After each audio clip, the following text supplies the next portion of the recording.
If you don't take some money off the table, you're a moron. If you assume, not even the current gold price, if you assume $4,200 gold, the gold stocks aren't overvalued. If I'm wrong about the commodity price, if you see the commodity price come off 25 or 30%, then the current price is ugly.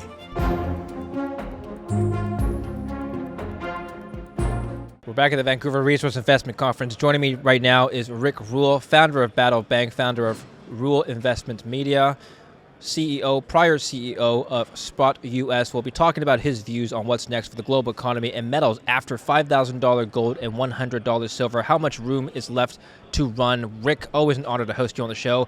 Always good to see you in person. Welcome back. Pleasure to be with you. Congratulations once again on the growth of your channel. Thank you very much. Congratulations on the growth of this entire sector, which is the theme of our presentation or interview today. You were telling me at our last interview not too long ago, a couple months ago, when it seemed like ages ago because silver was nowhere near its price level today, but you're already at close to $50 silver. You were telling me, hey, look, in prior bull cycles in the metals, it behooves oneself to look at how it's behaved at the market top. And what gold has done in prior market tops is it's corrected by the order of 30 to 50%. That's just what it's historically done. 2011, even 2022 to some extent, and 1980. You were making several presentations today about how one should look into the possibility of taking profits. You've talked about, I believe you've talked about, correct me if I'm wrong, taking profits yourself on some of your own holdings. What indicators are you looking at right now? Is this just normal profit taking for Rick Rule, or are you looking at a market top? No, not looking at a market top at all. I don't care about market tops.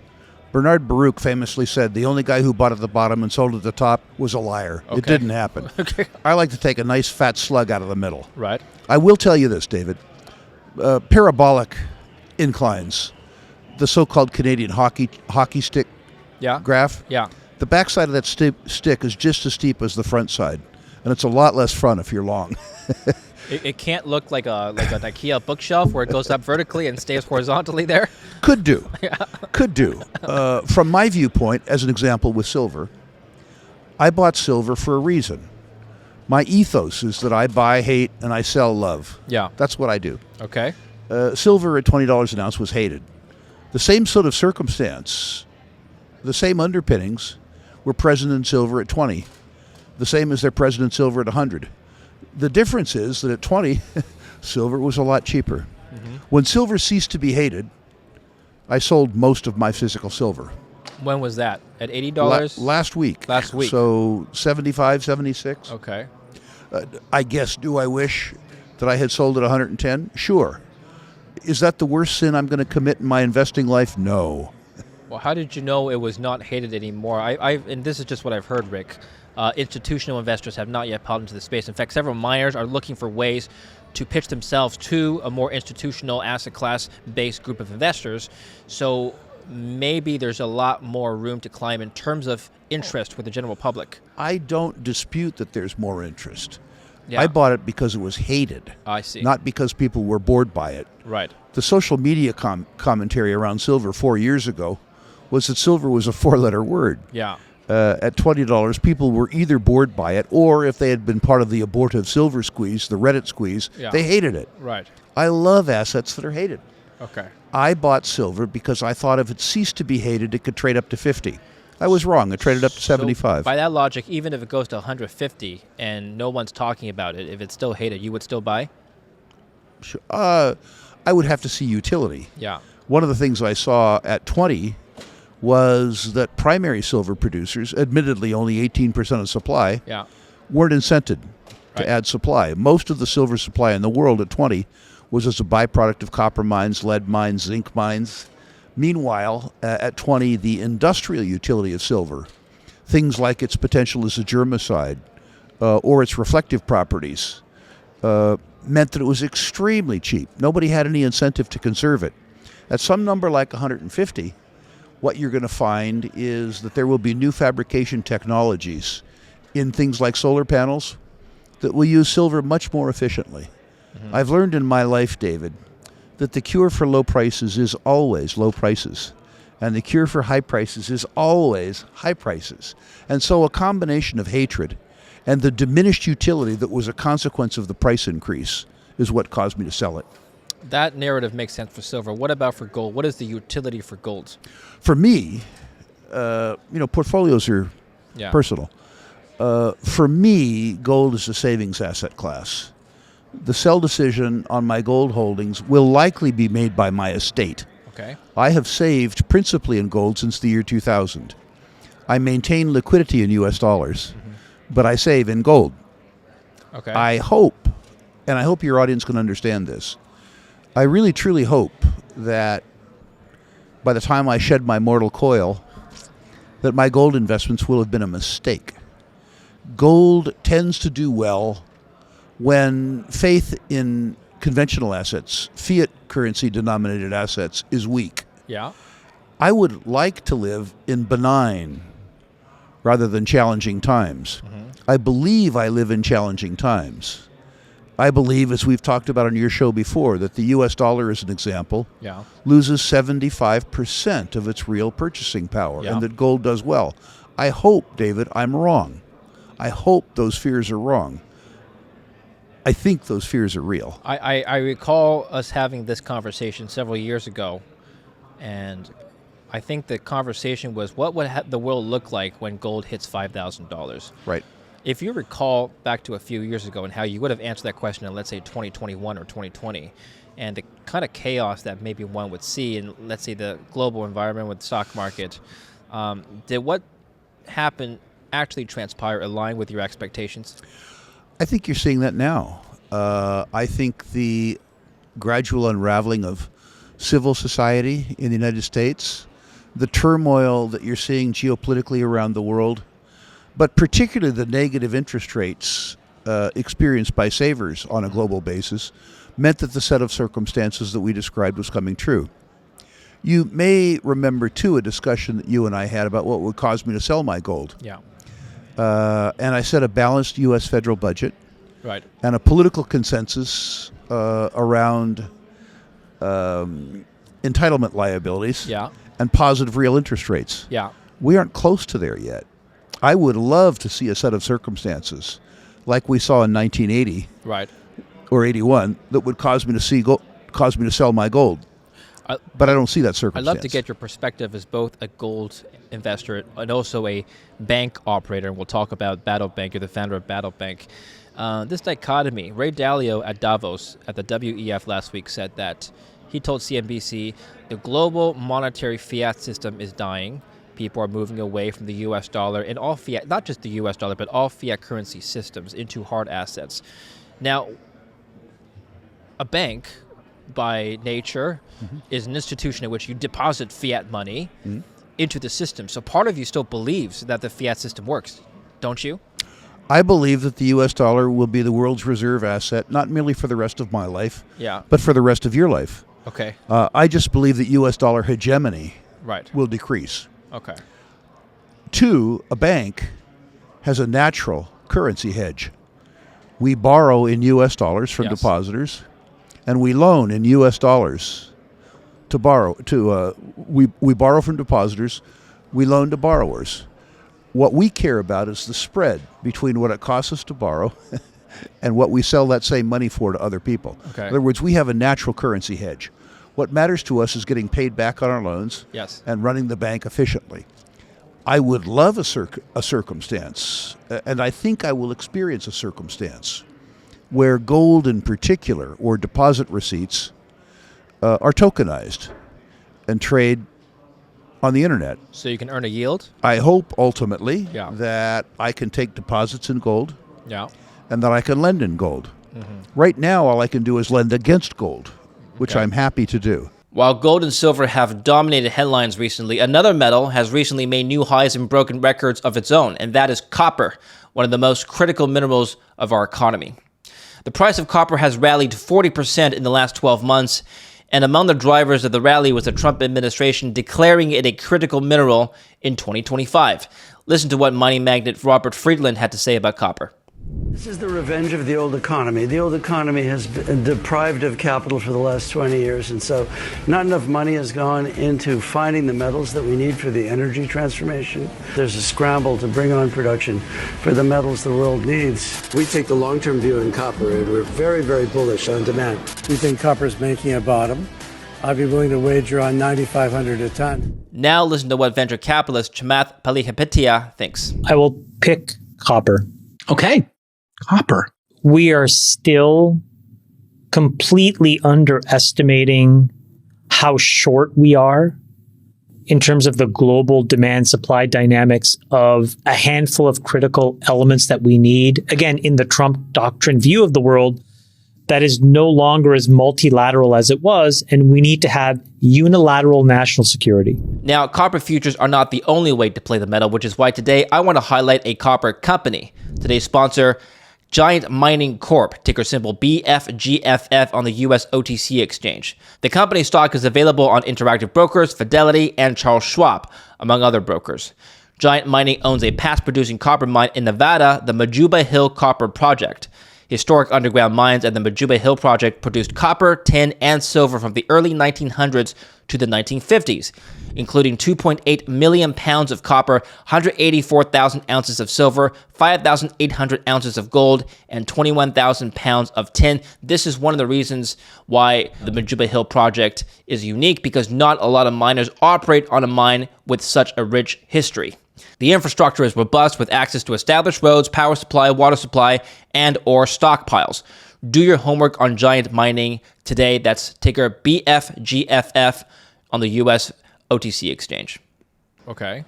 How do you feel about changing banking regulations and legislations? For example, we were talking offline. This doesn't concern banks in particular, but banking products, credit cards. Trump just instituted proposed a 10% cap on credit card interest rates in the U.S. Where is this industry headed? Let's do the arithmetic on that. Yeah. Right now, the U.S. credit card industry is experiencing a 6.5% default rate. Okay. Their cost of capital is 4%, and it costs the industry 175 basis points to operate a bank. Okay. What he's saying is that you are going to fix your yield below your cost of capital. Right. Now, that's consistent with the way politicians budget. That's completely consistent with the way he operates the U.S. federal budget. It's suicidal. Explain to me, or have Mr. Trump explain to me, how, when your cost of capital is 1,175 basis points, that you fix your yield at 1,000 basis points. Oh, well, that's easy. You just cut off the supply to 90% of your customers. Well, that's actually the answer. Yeah. What happens is if you freeze credit card interest rates at 10%, people that have average incomes below $400,000 a year, or people that have FICO scores less than 800, won't have access to credit. Yeah. What do the rising default rates on credit cards tell you, if anything? Is it an important stat, or is it just normalization? I think it is an important stat. I think it tells you a lot of things. I think with regards to humankind, it teaches us that people would rather live rich than be rich. Right. I think, too, that there's a complacency among people that exists as a consequence of 40 benign years, 1982 to 2022, and the lack of realization over the fact that the next 10 years is going to be more challenging. But the other thing, unfortunately, that I think it says is that the banking industry is beset by greed. They are actively marketing credit cards in search of 22 to 25% yields to people who can't afford to pay them back. Okay. No bank that I've been involved in my lifetime has had an active credit card portfolio. Yeah. We have issued credit cards as a service to customers, as an adjunct to their savings products. Yeah. But I have never, ever, ever wanted to build a high-yield portfolio among borrowers who couldn't pay me back. Right. I have no interest in that. Okay. So, given your background in banking, what is your outlook on yields? Let's just take the 10-year and the 30-year Treasury yield, long end of the curve. We're in an interesting position here. Yeah. The Fed still controls the short end. Yes. They can drive the short end down. Yes. But despite their best efforts to drive the short end down, The long end is rising. That suggests to me that the bond vigilantes, who last appeared in the Clinton administration, have re-raised their head. I believe, David, and we've talked in earlier interviews, I believe that the real rate of inflation, the rate of the deterioration of the U.S. dollar, is running between 8 and 10%. Yeah. What that means is that if you lend to the Fed at 4.2, the U.S. 10-year Treasury, you aren't making 4.2, you're losing 3.8. It took until 1972 for American consumers to understand that they had been for 5 years experiencing negative real yield with their savings. Yeah. When that realization came to them, 1972, the gold price started to rise. It wasn't until U.S. interest rates went up to 18% and we had a 600 basis point positive real yield that the gold price collapsed. Okay. Now, let's talk about the resource sector one more time before we finish off on your closing thoughts. And Rick Rule's favorite asset classes for 2026. Comment down below what you think he might say. So, Rick, we're at the Resource Investment Conference. You have a service where you offer to rate people's mining portfolio. You can talk a little bit about that, but generally speaking, have your rating criteria changed now that gold has skyrocketed to $5,000 and copper to $6 an ounce and silver to $100? Interestingly, if you assume that these metals prices hold, I'm not sure that they will. Okay. Despite the fact that many company market capitalizations have increased, the ratio between market capitalization and net present value hasn't moved much. Okay. Interestingly, we did a net present value calculation on Agnico Eagle not too long ago, and the price of the stock relative to the indicated value was actually lower than it was when the share price was half its current level. That makes an implicit assumption around precious metals prices. When I do a value calculation myself, I run 3 net present values calculations. One, my base case at the current commodity price and the existing strip, which is to say the existing price. Yeah. I run a stress case at 25% below. Right. And I run a bonus case at 25% above. Yes. Knowing that none of those estimates are going to be accurate. Okay. And what you find is that the gold companies, if you assume not even the current gold price, if you assume $4,200 gold, the gold stocks aren't overvalued. If I'm wrong about the commodity price, if you see the commodity price come off 25 or 30%, then the current pricing is ugly. Well, I'll give you a few things that I've been told today and yesterday at the conference. So several mining companies are still using, let's say, $3,000 to $3,500 gold price for their pre-feasibility study or PEA estimate assumptions. Banks are still using $3,500 gold. And at least one silver company has told me that if silver falls back towards $50, first of all, the silver producers are still printing money. And second, that wouldn't change the strategy one bit. What does that tell you about market sentiment?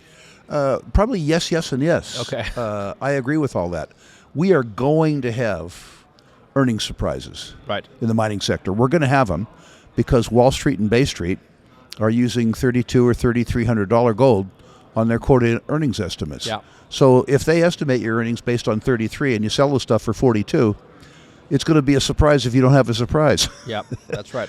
The second thing is that, as you suggest, when the bankers, and that's really what I am at my heart, do net present value calculations, including lending calculations, we're using a gold price that isn't reflective of the current reality. Yeah. That means that if the current commodity pricing reality comes to the fore, we are grievously underestimating the net present value of future cash flows. I don't mean a little bit. Sure. I mean we're way, way, way below. If you were a banker today and you had to pitch mining companies just to investors in general, would you have a different message for institutional investors versus retail investors? In other words, do you think these two demographics today at $5,000 gold are looking for different things? Probably, with the caveat that institutional investors mostly aren't looking at gold at all. Why not? I think they went through 40 benign years. When the gold price was very high, late 70s, early 80s, these guys were all gold bugs. They didn't know much about gold then. They don't know much about gold now. In the early part of the 80s, they lost their keisters in the gold business, and they haven't paid attention for 40 years. Maybe some of them thought about gold as a component in microelectronics, but they didn't think about gold. They're being dragged into it, to be sure. Okay, by being dragged in by whom? By the performance of gold. Oh, okay. The institutional investors, I'm generalizing. Yeah. Many of them don't own their products. They get paid cash bonuses based on their performance. The best performing sector in 2025, bar none, was gold mining stocks. Yeah. So institutional investors who are looking for quarterly cash bonuses look at over 100% performance, say, oh my God, look what my bonus could have been. Yeah. That's why the institutional investors often chase horses once they're out of the barn. The same circumstance exists with most individual investors. You and I exist in a community that thinks about gold all the time, 24/7. Right. So if you ask your audience or my audience if they believe in gold, that's like going into a Pentecostal church in the U.S. South and asking the choir if they believe in God. Of course. But if you get out of our church, if you get out of a conference like this, sure. If you get onto Main Street, actually I'll give you an interesting anecdote. Down where I used to live in Southern California, there's a pretty famous place called Encinitas Coin and Stamp. And the owner of Encinitas Coin and Stamp used to stand out in the corner, and he would offer people walking by at random a 6-ounce chocolate bar and a 6-ounce silver bar. Oh. And about 80% of the people took the chocolate. What was more at the time? Yes. What year was this? 5 years ago. Oh, well, that was silver, of course. $20 worth of silver. Yeah. $20 an ounce. Okay. So you're talking $120 worth of silver. Yeah. Okay. Against a $2 or $3 Hershey bar. Yeah. Okay. There was so little interest in the price information that 80% of the people that walked by took the Hershey as opposed to the silver. Okay. Interesting. What was he trying to prove with this experiment? How underrun silver was. Okay. What do you think it would have? Do you think if you did that today, people would do something different? Perhaps. But even then, he was offering $120 worth of silver or $3 worth of chocolate. Yeah. And that talks about the relative import of precious metals in most retail portfolios, even today. What would incentivize the central banks to stop buying gold in the quantities that we've seen in the last 2 to 3 years? That may give us an indication of when this momentum stalls. I think two things. The U.S. government would have to demonetize the U.S. currency. The U.S. government would have to acknowledge that the SWIFT banking system was global property, not the sole preserve of the U.S. government. The U.S. government attempts to enforce its political will on the rest of the world via the dollar. People in other countries, I think wisely, say the U.S. government doesn't have the right to govern their own political perspective, including with the U.S. dollar. Yeah. The second non-geopolitical aspect is that the U.S. currency and the U.S. Treasury has to be a better buy. Countries like China that have generated very large savings and trade surpluses, separate and apart from the weaponization of the U.S. dollar, look at the fact that they get a 4% yield in the dollar in a currency where the purchasing power is declining by 8%. The Chinese government is not bad at math. They have looked at the rate of return on capital employed and said, we can make more money employing our reserves in China or in the Belt and Road, and for liquidity, gold has greater utility to us than losing 4% compounded.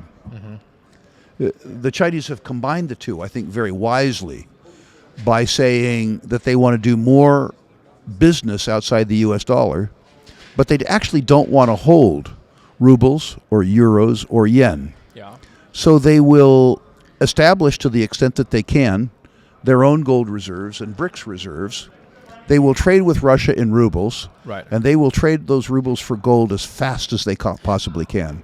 That brings me to my next question, which is, I wonder if you as an investor are shifting your positions or reallocating assets given the events of the last month. And I talk about the capture of Maduro in Venezuela. I'm talking about Mark Carney's speech at Davos, where he said that globalization is weaponized. There should be less globalization. Carney also talked about a new world order because the old world order is not coming back. There is a rupture in this new world order, shifting alliances, Canada making a deal with China, and now Trump threatening a 100% tariff on Canada as a result. U.S. losing its allies and perhaps the world getting ready for a new world order. I don't know what this world order is going to look like, but does it mean anything to you as an investor? Not at all. No. I believe that politicians are lying when their lips are moving.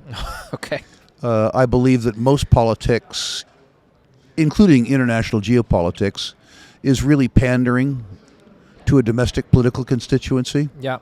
I think in the last election, Carney ran against Trump. Now, I'm not a Canadian, but I didn't see Trump on the ballot. I think Trump was extremely useful to Carney. It allowed him to distract attention from the Liberal Party's abysmal track record. Sure. And I think it's useful to Trump. Trump promised to cut the size of the U.S. government. Trump promised a whole bunch of stuff. To distract opinion from that, he throws tariffs around. He decides he's going to annex Greenland. He decides Canada's going to be the 51st state. This is all a sideshow. It's fun for people to pay attention to these big picture things.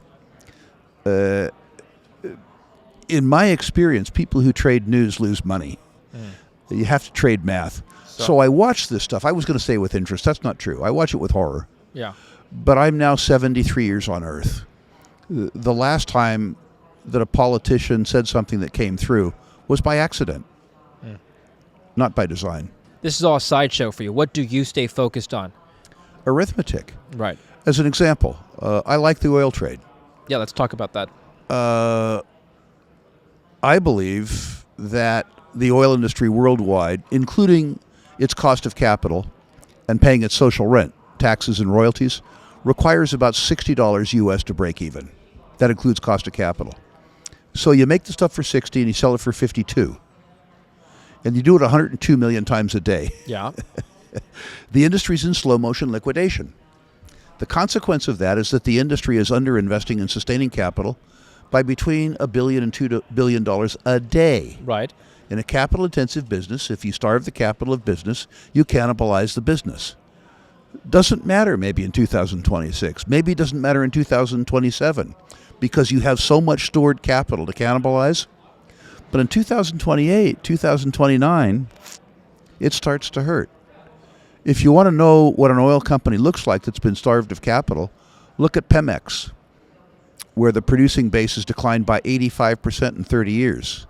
Look at PDVSA, the Venezuelan company, where the company's been starved of capital for 20 years. These are businesses that are not because of a lack of reserves, but rather a lack of investment, 15% of their former size. But are you not concerned about the underlying commodity, in this case oil, going down because of what happened in Venezuela? Trump is now boasting about importing 50 million barrels of oil. No, people are trading the headlines. Okay. First of all, regime change hasn't happened.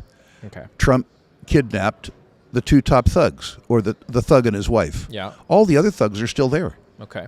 They control the military. Now, it may be that Trump has said to them, we will allow you to stay on top and steal from the Venezuelan people as long as you take orders from us. I don't know if that's happened. Sure. But I can tell you this. In order for Venezuela to get themselves back up to 3.5 million barrels a day from 800,000 barrels, it's going to take about $100 billion. Are you it's gonna betting on take the more than American 5 oil years. companies moving in? A lot would have to change. Okay. Exxon pointed out that they have been nationalized in Venezuela twice. Yeah. And so much needs to change in Venezuela.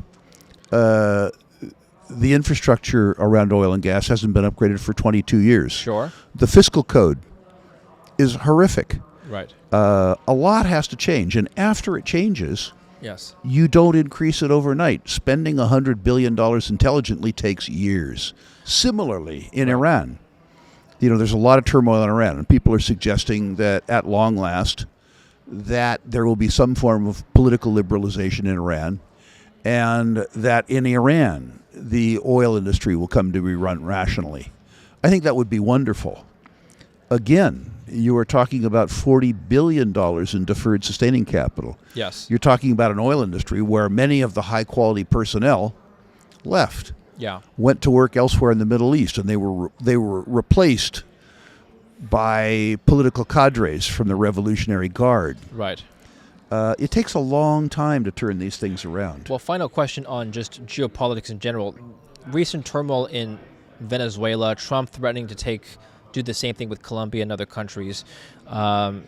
Middle East hotspot heating up, Armada moving to Iran. Does all this make you want to shift your priorities into North American deposits and assets and away from, geopolitically, let's say, unsound jurisdictions?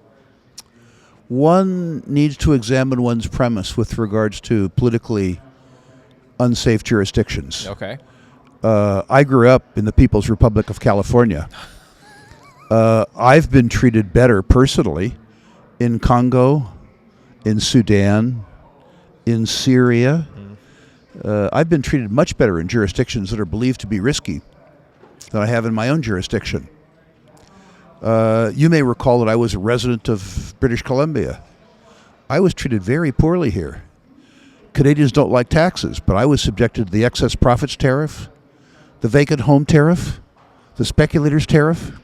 Yeah. So I would say the political risk is a function of perspective. I would say, as an example, as a mineral exploration person in British Columbia, that the only politically safe part of British Columbia is where the Tahltan or the Nisga'a provide me political protection. Yeah, I know that Canadians would prefer to think that Nicaragua was risky, because they would prefer not to look at their own actions. Yes. Similarly, in the United States, we assign political risk premiums to places that we can't spell or pronounce. Well, we generate a lot of risks for ourselves. Yeah. I've been an oil and gas investor in Canada now for almost 50 years. I remember 20 years ago when the natural gas price tripled. And as a consequence of that, the Alberta government doubled the percentage tax on natural gas, which is to say they nationalized a part of my wealth. Yeah. Because it was done by a Caucasian legislature in English according to the rule of law, they thought that money was somehow less gone. I would challenge that perception. I see.